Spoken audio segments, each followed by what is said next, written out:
Hey everybody, my name is Jacob Centeno, and I am the creative director over at Poor Bear Stories. Thank you for joining us for another podcast.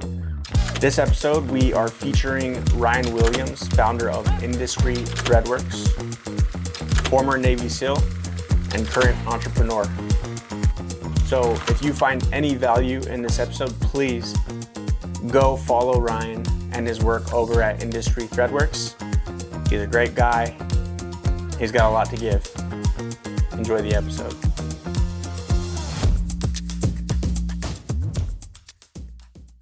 Thank you for sitting down with us, like genuinely. Dude, of course, man. So you're such a gracious personality, and you can see that. So I guess that's an easy segue into a really cool story. I follow you on Facebook and Instagram and social, and a couple years ago, you let some kids jump in your vehicle and rev. Oh yeah, the Huracan? Yeah. Yeah. And you made a long post about like kind of if you were a kid, what that would have meant to you. What would that have meant to you as a kid?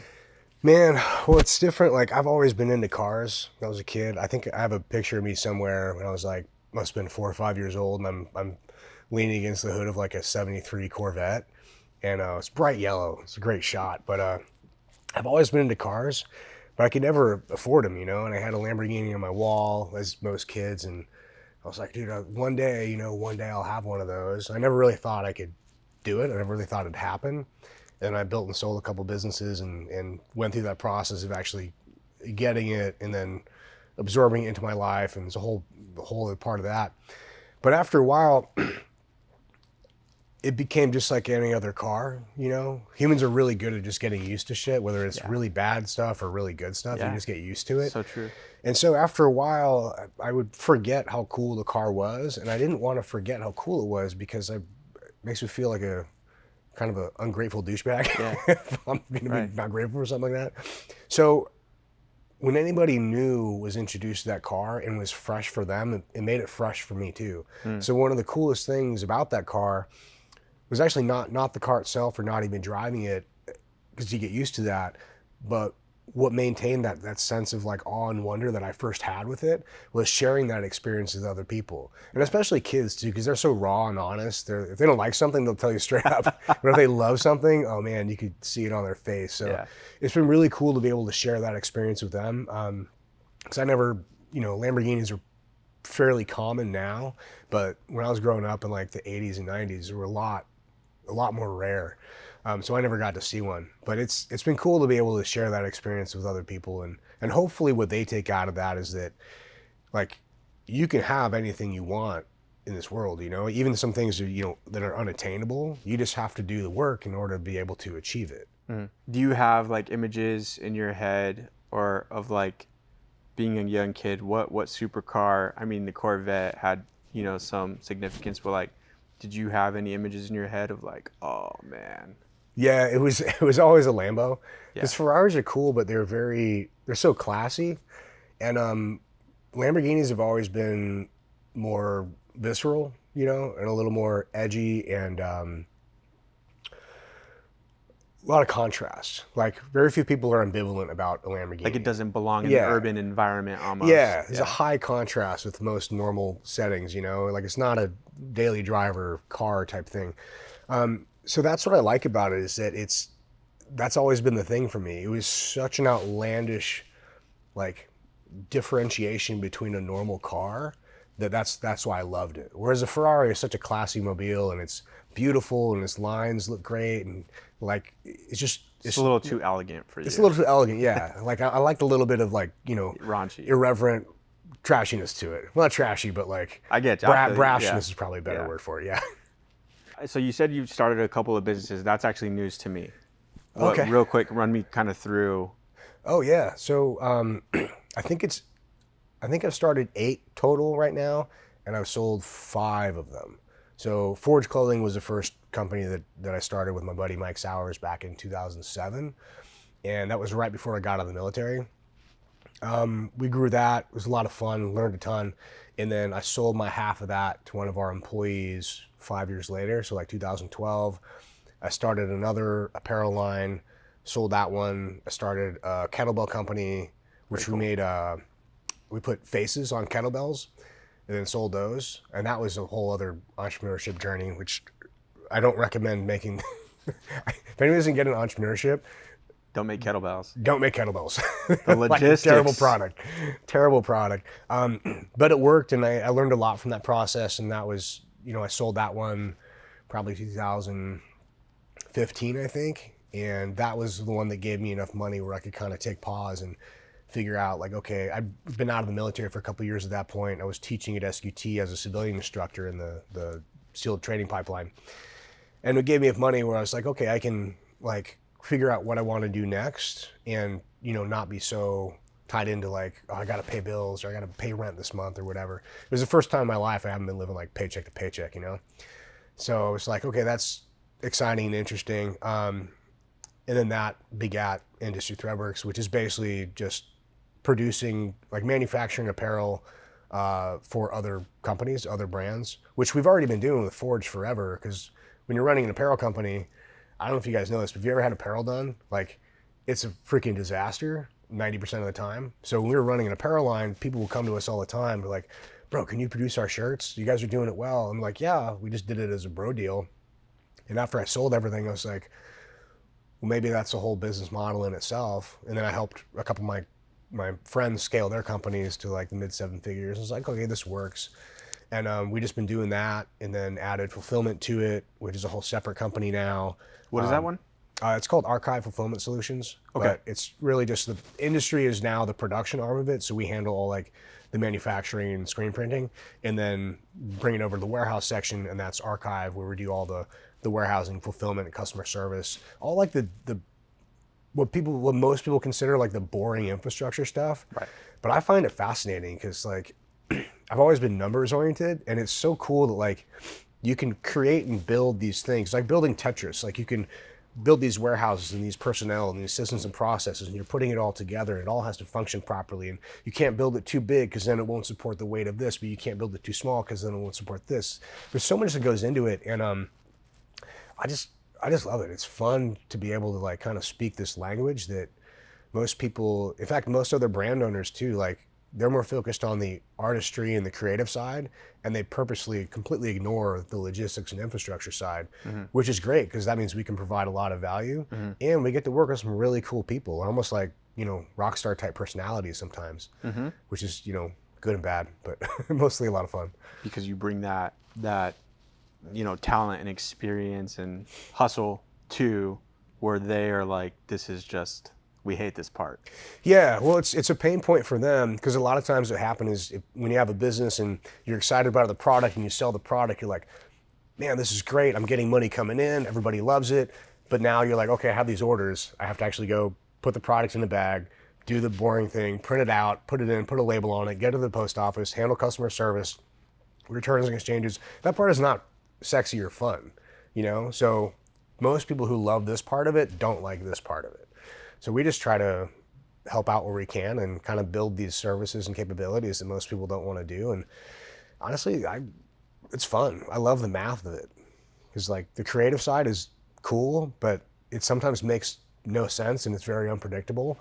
Whereas the logistics side is super predictable. Not very creative, but it's good and bad in different ways. Mm-hmm. I'm just kind of interested in going down this. I'm sure you've done a fair bit of traveling. I have a lot of mentors who manufacture overseas. And has that been a very big part for you? Like, I mean, is that something that like, and we don't have to go into it, but I mean, is it a big part for you or? Oh, for sure. Yeah. I mean, it really is a global supply chain these days. And, a lot of people are trying to get away from China right now, which I think makes sense for a variety of reasons. The other thing too is like China is not nearly as cheap as it used to be, and it comes with all these geopolitical problems, and we might be in a war with them, entangled sometime soon. So it's generally just best to avoid those conflicts when you can. But there's a lot of places in Southeast Asia, like Thailand, Sri Lanka, all these places they're really good at textiles. Honestly better than the US in a lot of cases. So what we do is basically we'll take a blank from, different manufacturers. We have relationships and accounts with almost every blank manufacturer in the world. Right. So we'll source from wherever fits our needs the most, or fits the client's needs. It could be, Bangladesh, it could be, Argentina, Peru, whatever. So we'll bring that blank in, and then we'll screen print it and decorate it and do, the finished product here in the United States. And then that's a product that gets sold, by our clients to their customers. So there are US made blanks here that are available, but they're around $2 to $5 more expensive, and honestly they're not a better product, and in most cases they're a worse product. Like US made is not necessarily always the best. I mean, if you really want to go gung-ho made in America, for sure you're going to do that, but it's not a better product, at least not in the textile world. Now in machining or manufacturing, yeah, absolutely. Like we were getting our kettlebells made in China the first round, and it was a freaking disaster, complete disaster. And then, but we switched over to a US made manufacturer in Rhode Island, and they were fantastic. Just amazing quality, great communication. And so that made it worth it. But depending on what business you're in, the product that you're in, some products are just, they're not meant, like the US just doesn't have a really good manufacturing system to support that, at least not at volume. And I think apparel is one of those things where it makes sense to do a lot of that stuff overseas, at least the blank manufacturing. The screen printing and decorating, there's a lot of value in having the control that you have here, whereas overseas, you think you get something, you put the tech back out and you're like, hey, this is what it's going to look like, and when you actually unbox, it could be completely different. So it's this, you'll pay a little bit more to do it here, but it's worth the reliability. So, like on the website, you have some media stuff on there, kind of, I think you have a pretty keen sense on brand. You've obviously been through several companies where brand was like a really big part of your success story. So, do you feel like you're getting further away from brand, or like how does that really play a part in? Yeah, well, I think brand makes a huge difference, right? Because without a brand, you're just a product or a service. But with a brand, you can create loyalty, you can create connection, you can tell stories, you can get your people, to come along with you on this journey. And it's hard to do though, because it's not a numbers thing, and it's not really an art thing. It's a combination of like numbers and art and empathy and personality and character, and like how do you intertwine all these things into something tangible that somebody is going to actually buy, and in the case of apparel, like put on their body and say, what this brand stands for represents what I stand for. Like me and this brand are in alignment, because basically what somebody says when they're putting on your t-shirt is like, I like what this brand stands for, and I also stand for this thing. So I think it's hard to do that without a brand, because I see a lot of people who start to do they'll do a clothing line and they just think, I'm gonna come out with these designs and everybody's gonna love the designs. People rarely buy t-shirts just for the design. I mean, you can have some really cool stuff, but that doesn't usually hit them where they're like, I identify with that, I need that, I want to support that. Usually it's like, okay, this design's cool, this content is really cool, what they're saying here is cool, what these guys are doing over here is really cool. Like all the pieces of the brand that come together to really form, what the brand means, that's what they're buying, And so it might have a cool design on it, but I think when people get into apparel, that's one of the main surprises they come across, where you can have the best design in the world, but if it doesn't mean anything, very few people are going to buy it. A brand makes a world of difference in almost every industry. I can't think of one where it wouldn't make life easier. They're just hard to do, but I like doing it. Like even our archive company, which is a logistics, warehousing fulfillment company, probably one of the most boring jobs or businesses you could ever have, but we're gonna have some really cool death metal t-shirts with really cool blind hem stitching and kind of unique inks, and we're gonna have some really cool stuff that we're coming out with it to make to give the brand some personality. And I do think there's a lot of value in that too, because once you assign personality to a brand, people identify with that, and now you're touching a whole other market segment that you might not have ever been able to break into. Like there's so many people that I talk with that don't care about what we do with, fulfillment and warehousing. It's super, super boring. But when I talk about this stuff and tell them what I love about what we do, they're like, hell yeah, that sounds awesome. I love that you love it so much, and that's kind of what the personality is. Especially with apparel, every brand is an extension of the owner, and most businesses, regardless of whether it's apparel or anything, are an extension of the owner and their personality and how they view the world.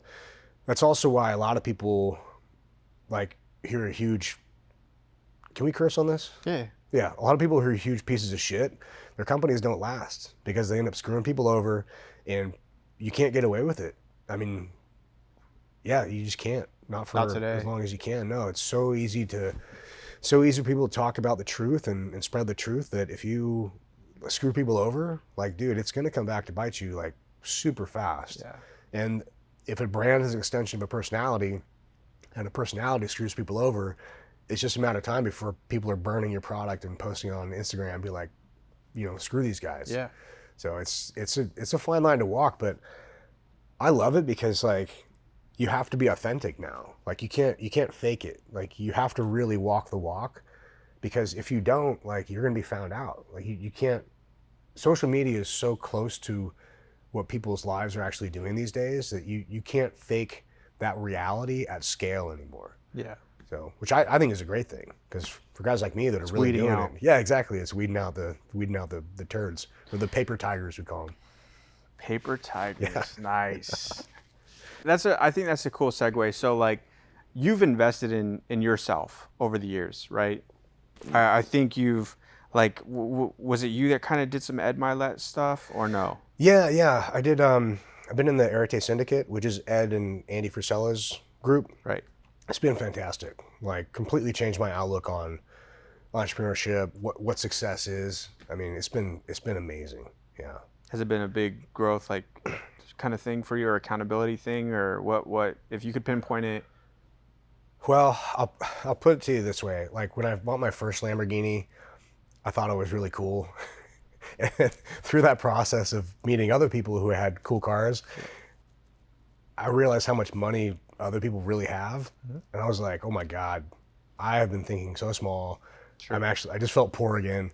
I'm like, holy crap, there is so many things out there. There are so many people doing things at such a massive scale that I've been thinking so small, thinking I need to make a couple $100,000, I need to buy a Lamborghini. But once I got it, I was like, dude, what about a jet? What about a boat? Because when everything's impossible, when I was looking at pictures of Lamborghini on my wall and I'm thinking, it's impossible to never have one, a picture of a jet or a picture of a yacht were the same category, they're just all impossible. So I didn't realize, a Lambo's $300,000, yacht might be $3 million, and a jet's $30 million. I didn't realize there's levels to this stuff.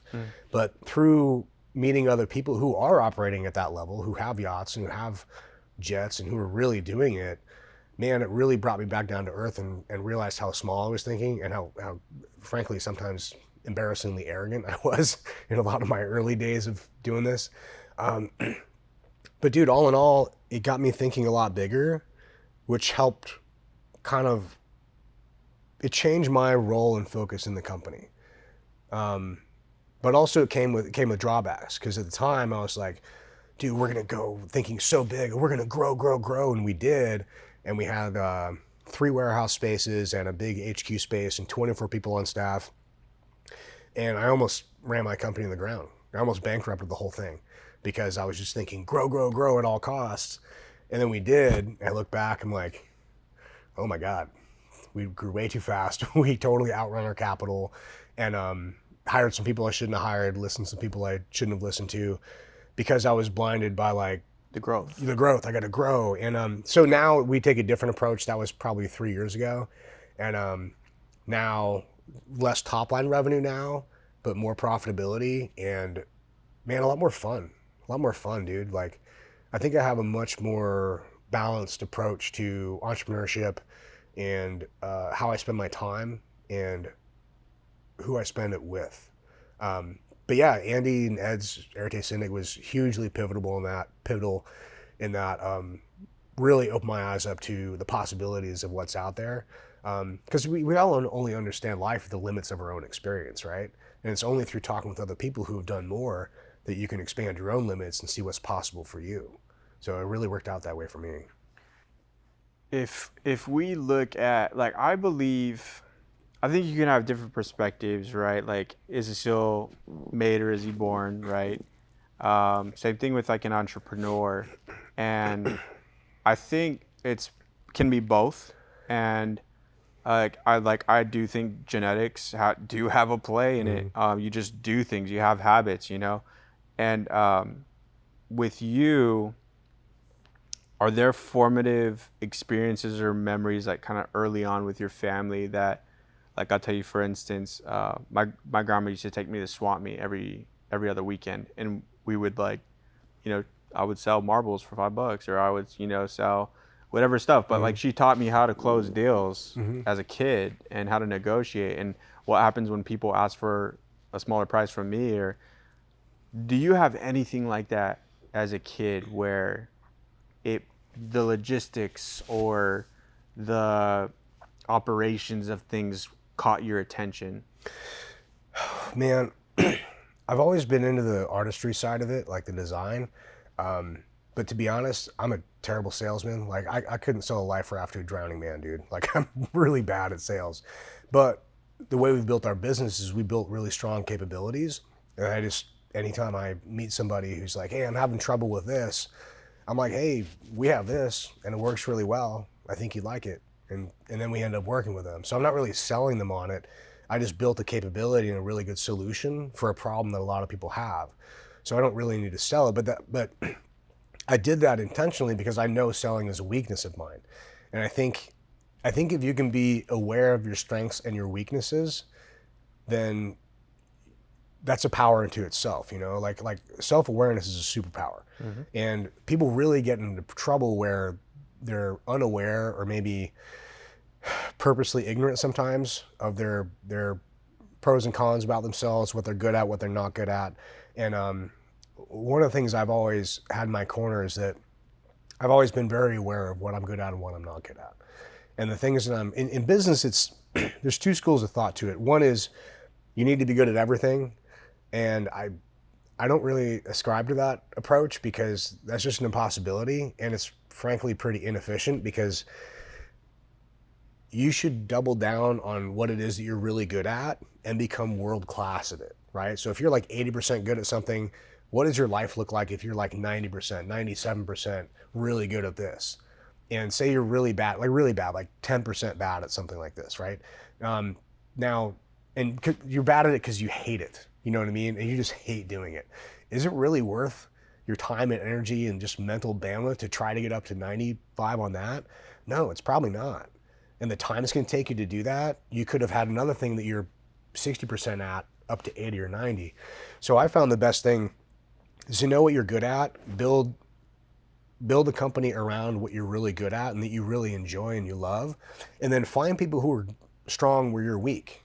Like, I know that like details, I'm good in details with like apparel and the stitching and, fine detail like that.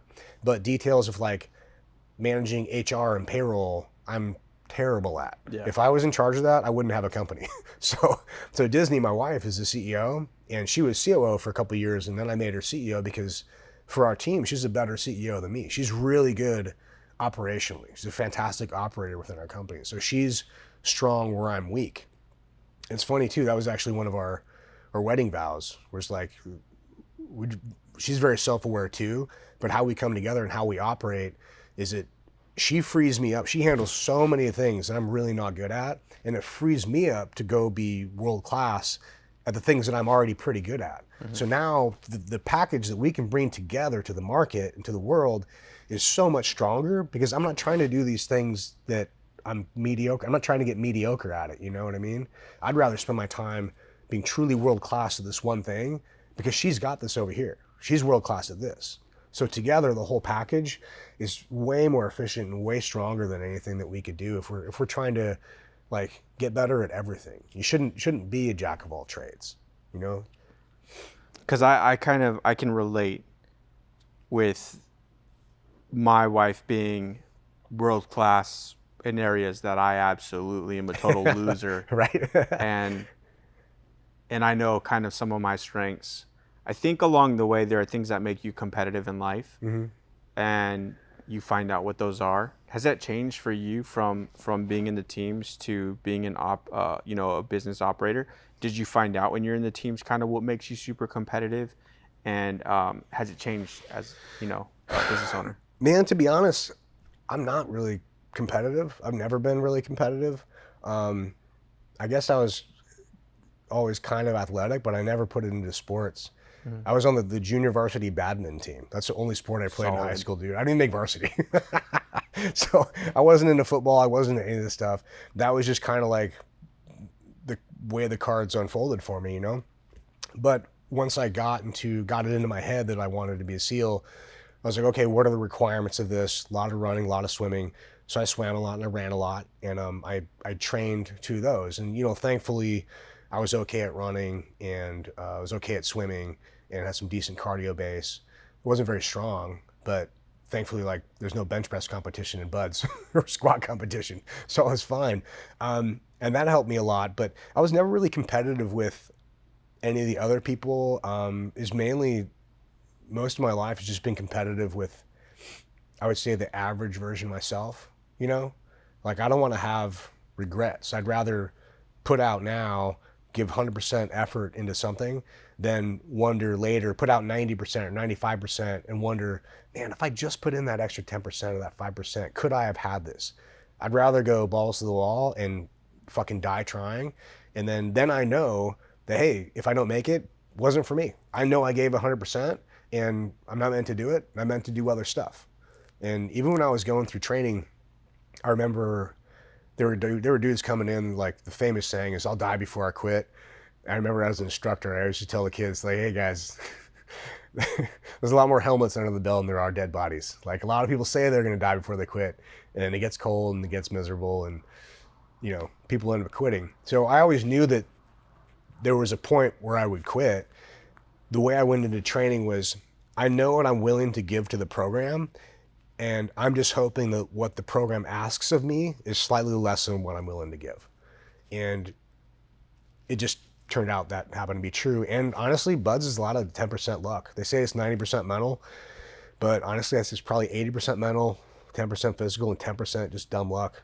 There's a lot of dudes that were like amazingly gifted dudes, hard as coffin nails, and just got their neck hurt or tweaked in rock portage or whatever. I mean, there's a lot of just dumb luck that goes into it, unfortunately. Is there good luck? I think good luck is timing. I've never been really good at timing. But I have been lucky in, man, a lot of ways. In fact, that's something that made me believe in God. Was I was looking back on my life and looking back on so many times where I just barely made something or just barely didn't make something. And I was like, all these things happened to roadmap out to my life being where I was when I had this epiphany. And I was like, what are the odds of that? And I'm a very mathematically driven person with that. Everything has to make sense, very logical. And the concept of God never made a lot of sense to me because I can't quantify it. I can't really put into place what it is. But I'd always kind of believed in the universe or fate or whatever it was. But then I was like, okay, what are the mathematical odds of my life just being a series of coincidences that magically lead me on this path? And once I did the math on it, it was so astronomically, insanely small percentage. I'm like, okay, it's mathematically impossible for this to be a random coincidence. So the only other logical choice is something else is at play. I don't know if that's fate, the universe, God, whatever you want to call it, but they're all pretty much the same thing. We're just calling it a different name. So I realized I've actually believed in God the whole time. I was just calling it a different name. And then that led me down to a road where I was very anti-religion growing up. And that got me down the road of okay, I've been calling this a different name. What else have I been wrong about? Or that I just didn't see the right way? And then I explored religion quite a bit, went to church, read most of the Bible and all this stuff, and figured out that it's, you know, it really does help a lot of people. I mean, that's a whole other conversation, but that really did help me believe in God. There's just the mathematical impossibility of it being coincidence. What resonated the most with you on that? Just like were there you're logical, so were there logical components, or were there stories, or like what resonated well with you? It's two things. Number one is all the moments looking back in my life, like becoming a SEAL is a big part of my younger life. There's obviously a lot that goes into that, but also what people don't realize is that it's hard to even get a shot, because like if you have something on your record, or you get like caught doing something, or even the smallest blemish on your record, you don't get a shot. And there's been a lot of times growing up where I was driving a car underage without a license, drinking, that, you know, I wouldn't do that shit now. I got caught, you didn't. Right? Yeah, exactly. When you're 15, it's like, fuck, man, let's just roll the dice. And there's so many times like just avoiding an accident by 3 inches. Yeah. You know, and that those 3 inches changed the course of my life. Like, what are the odds of that? Was I really that good of a driver? Did you deserve it? Did you not deserve it? Right. And I don't know. Who are you to say whether you did or didn't? Yeah, I don't know, man. There's been a lot of that I don't know what the right answer is. I just know that that's been the path that I've been on. The other part of it too is they say that sometimes the greatest gifts are unanswered prayers. And I've noticed sometimes, in fact, probably more often than I should, I want something so bad and I'll try to get it. And the universe is like, or God or whatever is like, they keep putting roadblocks, like, no. And if you push hard enough, I found that you can push past it, you can get what you want. But every time I do that, very shortly after I get it, I get hit in the face with something other thing, and I realized, man, this is a really bad decision. I wish I hadn't got what I wanted. Something to regret, whether it's like a relationship, a Exactly. partnership. Yeah. You're like, dude, like this is like toxic for my life right now. And the other time, it's like there was a relationship I was in before Disney, a very tumultuous relationship on and off for like 9 years. And I wanted to marry this girl. And I thought, oh my God, this is the one. I want to be with her. And it didn't work out. And now I'm like, oh my God, thank God it didn't work out. Thank God I didn't get what I wanted, because I wouldn't have been able to do any of this stuff. I wouldn't be able to build any of this. I wouldn't have the opportunities and connections and the life that I have now if I have got what I wanted at the time. And so I found that like the way I operate now is I'll push and push and push. I'll try as hard as I can, but I always leave room for God to work. I always leave 5-10% where like I'll push everything, I'll get everything ready. I say I want to go this direction, and we'll start moving pieces on the board. But I pay attention now to the signs, and I try to avoid getting hit in the head, because I noticed how the universe or God works is it'll just keep hitting you over the head until you learn the lesson. A little bit harder. And it just gets harder and harder and harder every time. So now a little bit older, I'm 45, I'm like, you know what? I'm gonna try to listen a little bit better now. It's a little bit sore, you know? Yeah. But you know, it's funny, an example of that. So we were supposed to move into a different warehouse probably 2 years ago, and we got pushed back on it, and it was a huge warehouse. Would have been a big upgrade for us in space, and it made sense on paper, or at least I thought it did. So I'm like, okay, cool, we're gonna do it. And we got, you know, a couple pushbacks, which is normal in negotiation with a commercial landlord. I'm sure something didn't feel right though. Yeah, it was the fifth thing. It was the fifth pushback, and it was something minute. It was like some like personal guarantee, but all my shit's personally guaranteed anyway, so it's not something I would normally, you know, wouldn't be a red flag. But the fact that it was the fifth thing, and I'm like, okay, God, what are you trying to show me here? What am I missing? They're kind of like, hey, this is your last stop. We'll give this to you if you want it, but you got to be sure you want it. This is the fifth thing. And I revalued everything. I relooked at everything, and I realized, holy shit, that's a bad move. Like, we should absolutely not be doing this. So we backed out of it. But it was that weird little one thing, that little spidey sense where you're like, why is this going on right now? Why is this little thing that wouldn't normally bother me? Why am I thinking about it? Why is it occupying space in my brain? And then I realized it was a big thing. You ever notice on a smaller scale, you ever leave somewhere and you think like you see a pen on the counter and you're like, why am I even looking at this pen? What is it? I mean, you ignore it and you're like, and you go about your day, and 20 minutes later you're in a position like, I wish I had a pen. And it was just that little thing. Like, you somehow knew what was going to happen. You somehow knew that you needed that pen, and you just ignored it. So now when I have those little feelings, I'll just grab the pen. I don't know if I'm neat or not, but I found probably 90% of the time I'm saying, wow, you know what? You're totally right. Just confirmation in my own mind that something is going on, some plan is at work, and I think we have a little bit of control over it. I think the universe and God rewards people that put the work in. And act on faith. Yeah, but you still have to do the work, and you have to work your ass off. Yeah. You know. Do you feel like there's I have my own personal beliefs on how, as a 33-year-old, I think you can be in like a successful, fulfilling relationship with your world and God. Do you feel like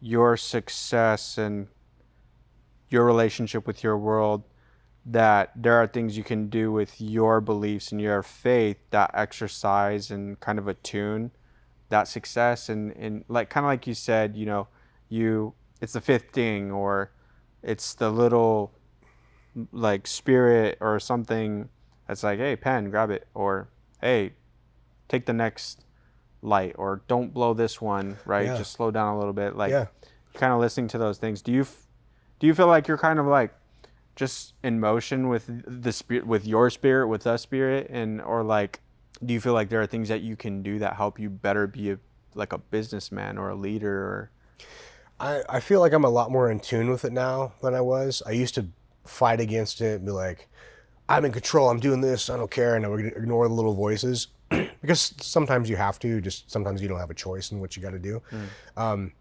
But yeah, when I do have a choice, I find that my life is generally a lot better when I pay attention to those small things.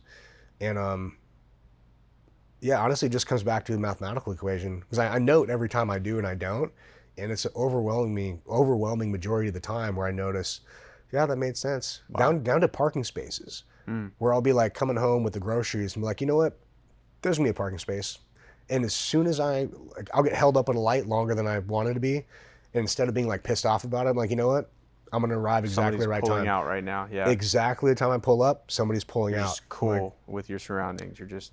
Yeah, and I don't know how it works. I just know that, once again, like mathematically, it happens a lot more than it doesn't happen.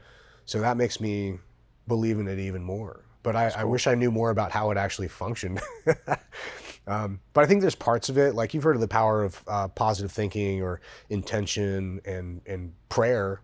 It's all the same thing. You know what I mean? Like, and that comes down to the science of it, where we actually do physically change. Or like the act of a human observing something physically changes the properties of the molecular, like the molecules that are acting, how they're acting, you know? And I find that fascinating, because like that means that we do have some control over these things that aren't in control. Yeah. And I don't know exactly how, I don't know how it functions, but I do think there's a lot of power in presenting out in the world what you want and saying it, whether it's something physical, like having a poster or something you want on your wall as a kid, to having a conversation with somebody and speaking it out. But I do think that it works. It also, I found, works in the opposite ways. So there's some things that I just won't talk about or have conversations about, just because I don't even want that. You don't want to speak energy in my life. Exactly. Yeah. I think we're a lot more powerful than we realize, and we have a lot more control over our surroundings in our life than we think we do. So I would invite anybody who's listening to this, like, just try it out. Just talk about things. Say, if you're in your car, just say, I really want, could be something small, I really want a parking space, you know, or whatever. I really wish that this one person would, you know, give me a call or something, and see what happens. And I think equally important is to like what you said, which is like giving the attention and the platform to the bad things. Like, look at the way social media or news or media in general will consume people. Yeah. And yes, these things are true everywhere. And it's kind of like you say, like, you can talk about things like the spectrum from very scary things, like, or evil things, to, you know, whatever stuff going on in other countries. And it's like, in a way, it's all true. Like, if you chase these rabbit holes, right, you're gonna find what you're looking for. You're gonna continue to find what you're looking Life's for. algorithm. Yeah. You're gonna continue, like, how deep do you want to go? Keep going, and it's gonna, like, continue to pull at you, and then it consumes you, and it consumes your attention, your heart. And so it's like, yeah, like, there are terrible things going on in the news right now, but it's like, I choose to focus or reinforce, like, God will use me here however he can use me here. And if he wants me on a plane to Ukraine tomorrow, he'll make it happen. Right? Yeah, exactly. You control what you can control, and everything else, I mean, there's no sense in worrying about things that you can't control. I mean, you can put things in motion and, you know, establish fallbacks, and you can plan for sure and make preparations, but there's so much that's out of your control. You know, I always found it just I mean, it's literally useless to worry about things that you can't control. But also, you can't just go through life and think like everything's out of my control and just be some hippie in the wind, you know? I think it's a balance. I think it's a mix of, you need self-awareness to know what you're good at, what you're not good at. You got to know what you want to do in life. You got to have a plan or a goal, or at least something, whether it's short-term, long-term, whatever it is, but you got to have some direction that you're going.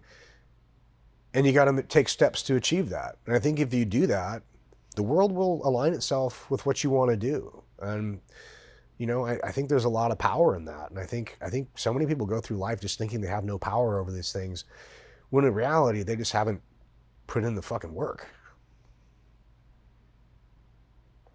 That's a great place to end. I think what I'll do in closing is kind of, you know, talk to you about your legacy. What do you see it? Is it something you try to exercise daily, like helping out your family, your friends?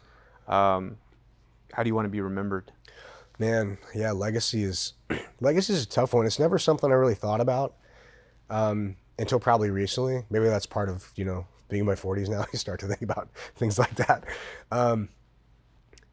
But honestly, I think for me, it's just ending up being a lot of what I've already been doing, just helping people not make the same mistakes that I've made, not step in the same potholes, whether that's in life or in business or love and relationships. I've made a lot of mistakes. But thankfully I never made the same mistake twice. It was always new mistakes. And I think if you can do that, then you can make a lot of progress in whatever you want to progress in. You know, a lot of businesses like that. Like, you're going to make mistakes, but as long as you don't make the same mistake twice and you keep going on a long enough timeline, the only outcome is success. You know what I mean? Like, you're going to keep progressing and you're going to eventually make less mistakes. And if you just keep going, there's no other outcome but success. You know, it's just that it's a hard road, man. It's a hard road. And yeah, as far as legacy, I really like what we do.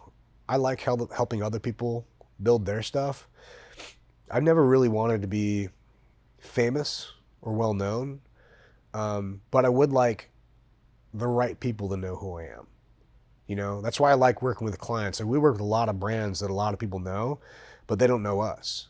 I don't really care if their audience knows us, but as long as, like, the people who have built stuff, the founders and the owners, the people that I respect and I admire and I want to work with, as long as they know who I am, what we do, and value that, that's what I care about. It's not being known by a bunch of useless people. I want to be known by people who I care about their opinion, and other people who have done stuff too.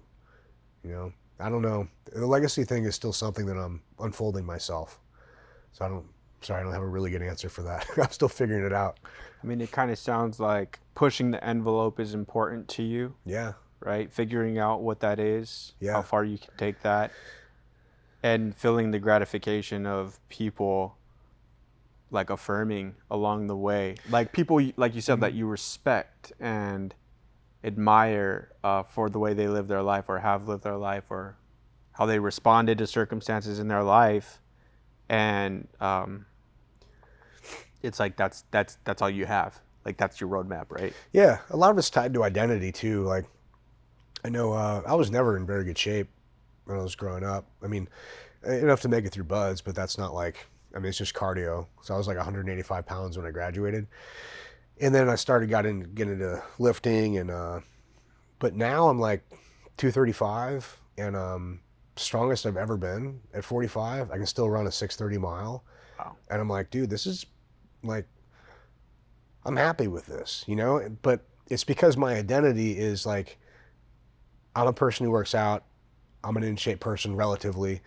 And this is part of my identity and who I am. So I find when I'm not, the times where I fall out of shape or I don't go to the gym as much or I'm not pushing myself mentally and it manifests itself physically, I don't make as good business decisions. I'm not as sharp on the business battlefield as I am when I'm really on top of my physical game. So that's why I think for me and the way that I operate and the businesses that I have and my role and function in them, it's very important that I am the person that built those. You know what I mean? Like my identity, like I see myself as this person. So when I don't match what I view myself as, it creates a misalignment and I don't feel, I'm not a good operator. I'm not a good owner. I'm not a good partner. I'm not a good husband. I'm not who I want to be when I don't physically look and feel the part. So that's why the physicality portion I think is important. And I think a lot of people miss that because as I'm getting older, I used to hear it all the time from when I was in my 20s. People were like, wait until you're 30, wait until you're 40, you'll see. And now I'm 45, fuck those guys. They were totally freaking wrong. They were just lazy. They were just lazy, dude, straight up. Like I broke my back in a street fight. I have, you know, been rucking for 10 years as a Navy SEAL. Yeah, my knees hurt, my back hurts, but I still go. I still go when I do it. But it's super easy to just sit on the couch and be like, oh man, yeah, I was a SEAL back in the day and tell stories about what it used to be like, but that's not who I am. You know, like I am a searcher. I am somebody who wants to do more and has big goals and big dreams. And I know if this body is my physical vehicle for taking me there, I know how I have to be able to get there.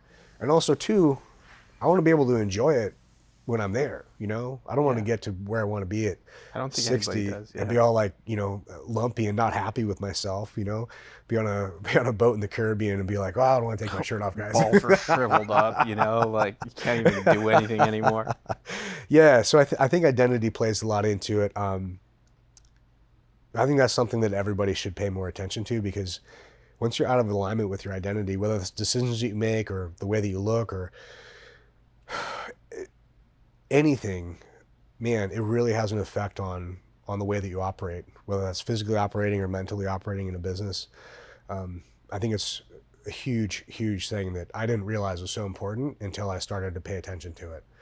And now I realize that identity is at the core of everything. It creates who we are and we create our world, you know? And the legacy part, I don't know, man. I'm still figuring that out.